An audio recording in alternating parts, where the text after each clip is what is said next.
Welcome to the final episode of our Marketing World series.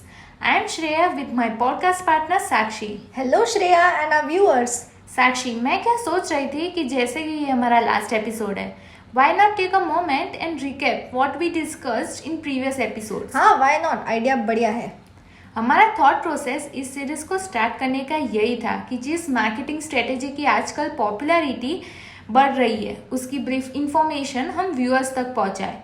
And we started with digital marketing introduction, then its techniques, फिर हमने search engine optimisation की बात की, after that social media, and now we are here with one of the key aspects of digital marketing, that is एक ऐसा platform create करना जो user friendly हो और उसमें सफिशिएंट इंफॉर्मेशन हो जिससे यूजर समझ जाए कि what the business is all about. Yes, तुमने इसके पहले के एपिसोड में बोला था कि बिजनेसेस के पास और एक मीडियम होता है जो कस्टमर्स के लिए काफी कन्वीनियंट रहता है. Yes, and that medium or say digital marketing approach is web development, where web refers to websites या web pages and development refers to building the website from scratch.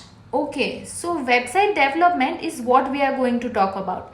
As per my understanding, websites acts as a virtual storefront for any business. The information, the engaging content, appealing layout, easy navigation, ये सब users का attention grab करते हैं and lead them to become customers. Exactly.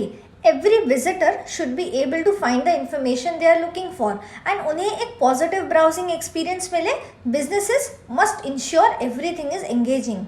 Website development is a task and I guess a lot goes behind making the browsing experience comfortable for users, right? Yes, a lot. The part that controls the working through programming या coding is called the back-end development. उसे ऐसा कह सकते हैं कि it is the engine of the website.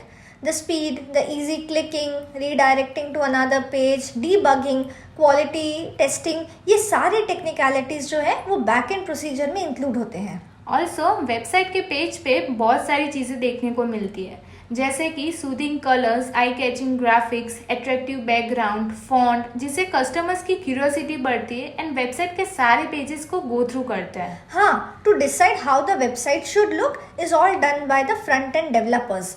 In a single line, if I have to summarize, the front end is the face of the website which users see and interact with. Websites के backend development में जो इतना data input होता है वो सब कैसे manage होता है? इस डेटा को स्टोर या अपडेट करने के लिए एक कंप्लीट सिस्टम होता है जिसे डेटाबेस मैनेजमेंट सिस्टम यानी DBMS कहते हैं. And this is specifically used for e-commerce website यानी कि dynamic websites.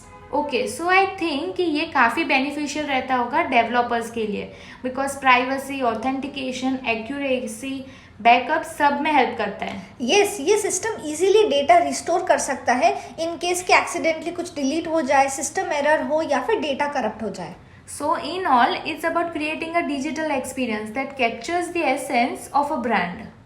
Yes, true. And as technology is evolving, there is always something new to explore and create unique websites to let your business flourish.